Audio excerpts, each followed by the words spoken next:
Today we're talking about my new favourite sunscreen and continuing our chat about whether or not sunscreen is deadly.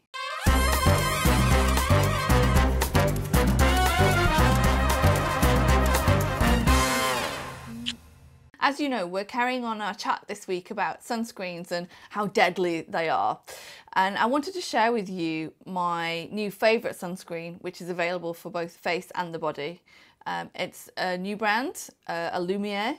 So let's go over to I'm not getting paid to say this.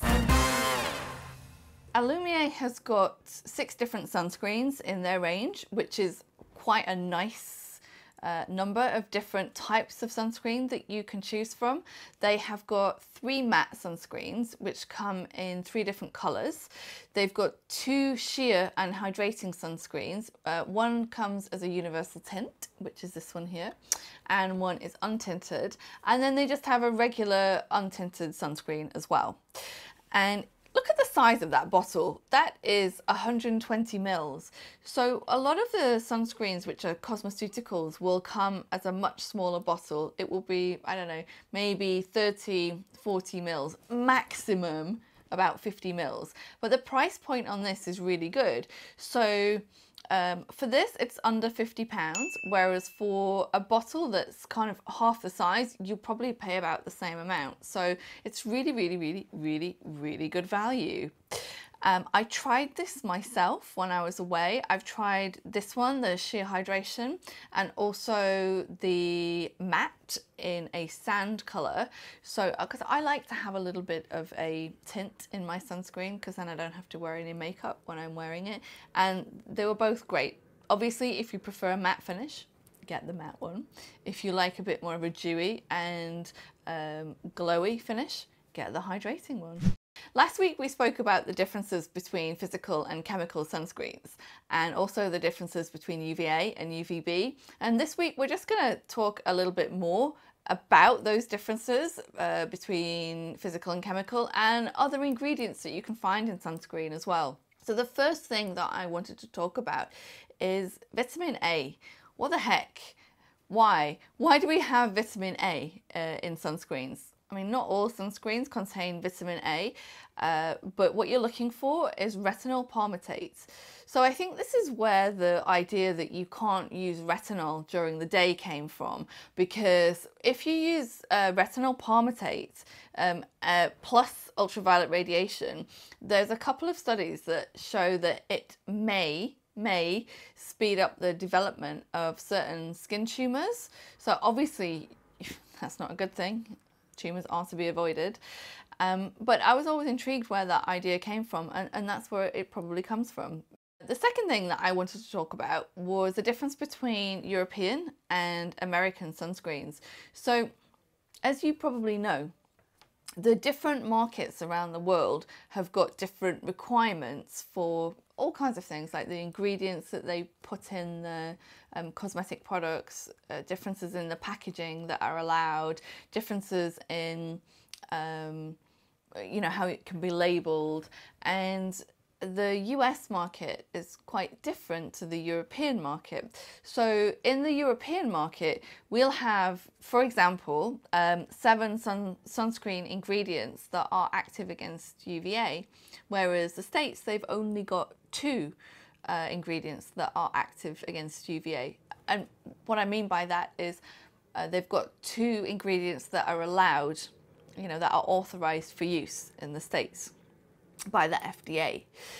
So over here we've got additional ingredients like, for example, I don't know, Meroxyl SX or Tinazorb S or Tinazorb SX. They're all active against UVA.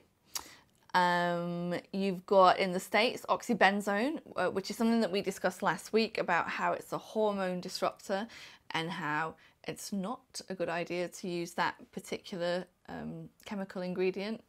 If you've got something containing oxybenzone, I advise you to just chuck it away and buy something new. And then there's avobenzone as well, which is approved for use in the States, which is actually okay. That's a fine thing to use. I just want to talk about as well the star rating. So as you probably are aware, SPF is a measure of UVB UVB protection, not UVA. So in Europe, we have the star rating, which is out of 5, and shows how much protection you will get from that particular sunscreen against UVA only. The difference between UVA and UVB we covered last week, but there's just one point that I wanted to make, that none of the UVA filters, none of the UVA sunscreens are as good at protecting against UVA as the UVB filters and sunscreen ingredients are at protecting against UVB. So it's kind of, I suppose if you think about the UVB filters being much stronger than the filters against UVA. So even if you've got a sunscreen that's got an SPF of 50 or something like that, but it's only got 1 star in the UVA protection, still don't use that one because it's not powerful enough to protect you against the UVA. In the States, if you look at a lot of their sunscreens and their UVA protection, they're labelled as being broad spectrum sunscreens, but actually over there the kind of the threshold for something which would be considered broad spectrum is much lower than it is in Europe. So many of the sunscreens that are labelled broad spectrum from American brands are not as good at protecting against UVA as a lot of the European brands are.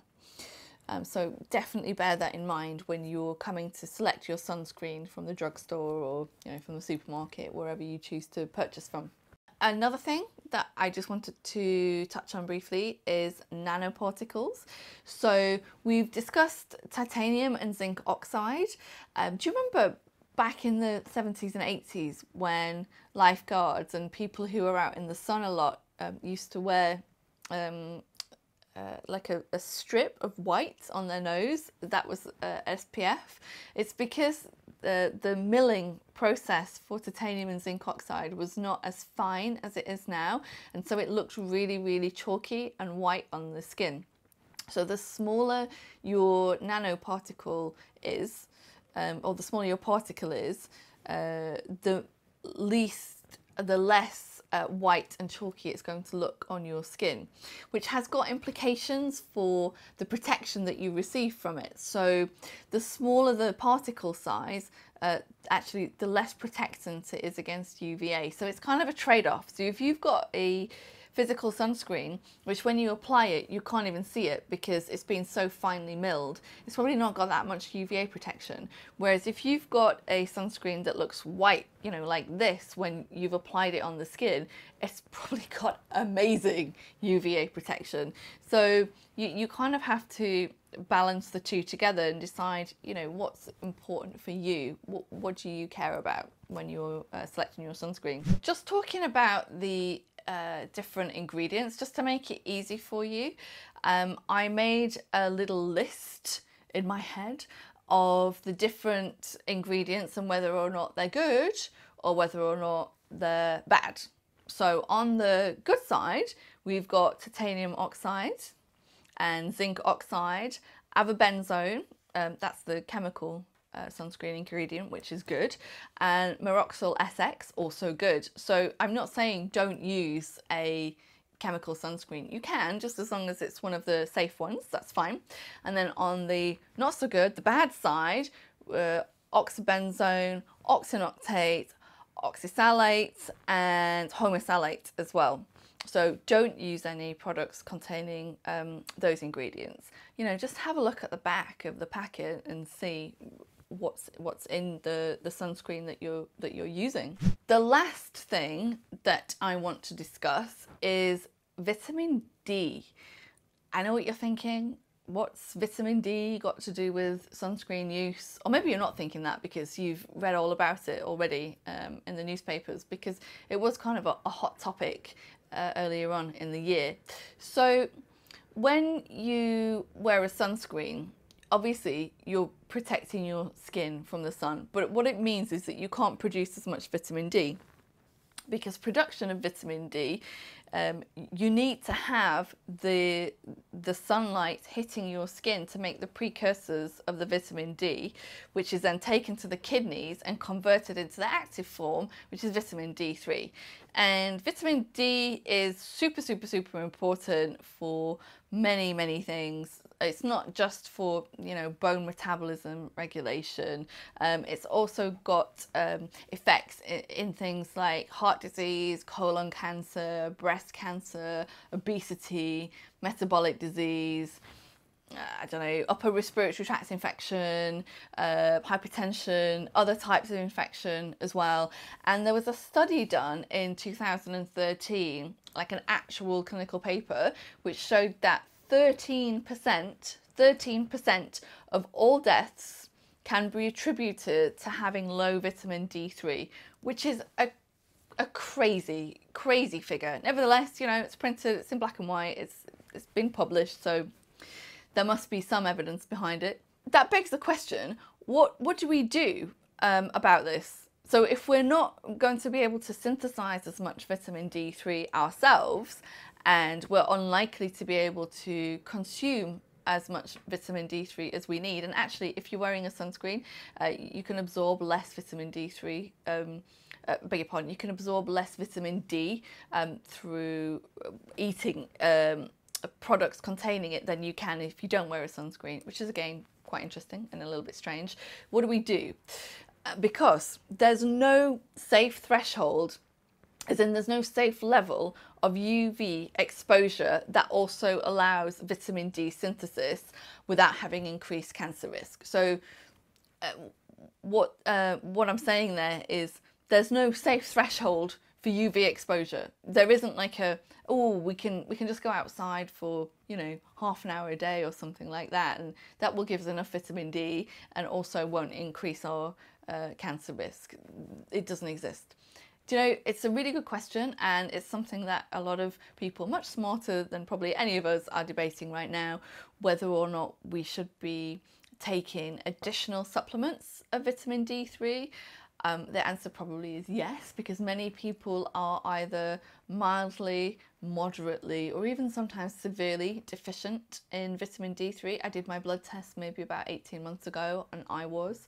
So speaking about that, it might be a good idea to get yours checked as well. In conclusion, you just have to be sensible. Just pick the right sunscreen for you. It's not going to do anything being sat in the bathroom cupboard without you actually applying it to the skin. I'm not saying that you can't go outside. Obviously, you have to go and live your life. You can't stay at home and just be necking back vitamin D tablets all day, every day, because that isn't going to work. Just be sensible. Everything in moderation, as my grandma used to say.